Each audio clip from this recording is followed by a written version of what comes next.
red light, green light, yield, slow down, stop, walk, don't walk, 50 kilometers an hour, 30 kilometers an hour, school zone, pedestrian crosswalk.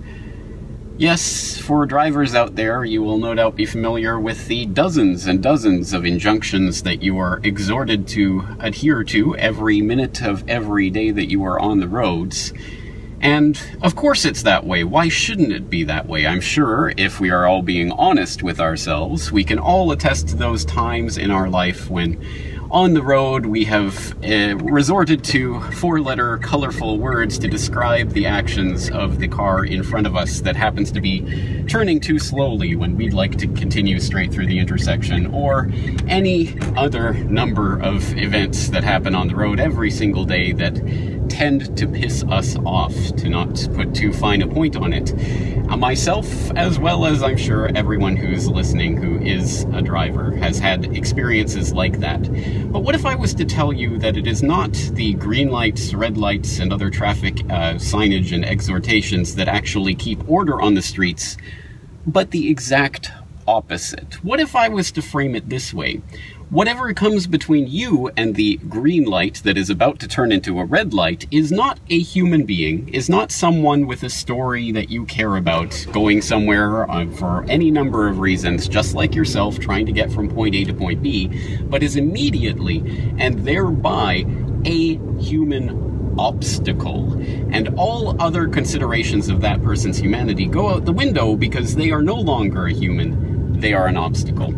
So, let's keep that idea in mind for a moment and examine an interesting article that was recently posted by a Corporate Report listener in the Netherlands, Tor Valberg, on his site updatetoday.net, where he asked the rhetorical question, what happens when the traffic lights go out? Talking about the recent power outage in Amsterdam that resulted in, yes, many traffic intersections in Amsterdam being without the governance of traffic lights. What resulted from this? Chaos on the streets, rampage, people dead, all sorts of accidents? Well, no, as Tor Valberg notes, and was surprised to discover himself, actually people didn't turn into marauding, crusading, crazy maniacs trying to kill as many people as they possibly could on the streets. After some period of confusion, people simply deferred to what would be the natural rules, one would think, in such a situation, allowing people right of way when they appear at the intersection first, taking turns. That's a sort of natural human action that arises in those types of moments where suddenly there are no laws, rules, regulations per se bounding our rules of interaction, but suddenly we have to treat other people as human beings rather than human obstacles. It sounds like a crazy, ridiculous idea, but in fact it's a well-documented phenomenon known as spontaneous order, and spontaneous order is actually something that comes from the economic sphere. This has been talked about by various economists over the centuries, but I think it applies to all types of social and human interaction, not just those of the economic variety.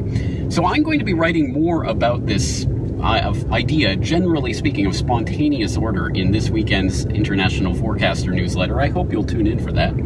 I think it should be interesting. But let's just continue on talking about the roads for a moment, because again, this idea of spontaneous order on the roads is counterintuitive, but demonstrable. There is evidence to talk about what we're saying here.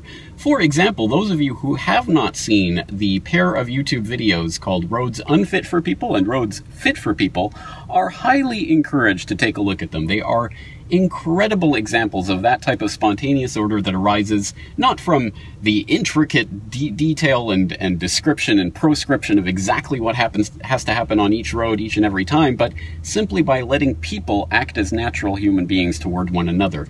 Again, this sounds like crazy theory, but if you actually look, there was, for example, just as one example of many of such examples that have been tried out, in Portishead at the cab stand junction, which is one of the most heavily trafficked junctions in that area, and in which traffic lights were put up several years ago and created a lot of havoc and chaos.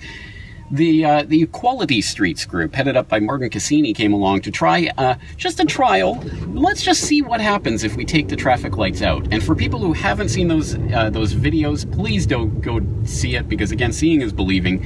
It is incredible, the phenomenon that happened there, where they took the traffic lights out, and not only did it not cause chaos and blood and rampage on the streets, it actually caused more traffic to flow through that junction on a daily basis, resulting in 50% reduced commute times for the commuters who use that junction, and not a single accident or injury during the time of the trial, after which the Portishead Town Council decided to make it a permanent move. They took out the traffic light altogether. Now, I'm not saying that what we should do is go and take out all traffic lights from everywhere and all regulations on the road overnight. People have to be conditioned into seeing other people as human beings equally as much as we've been conditioned our entire lives into seeing other people as obstacles who are only bounded by laws, regulations, authorities, and police.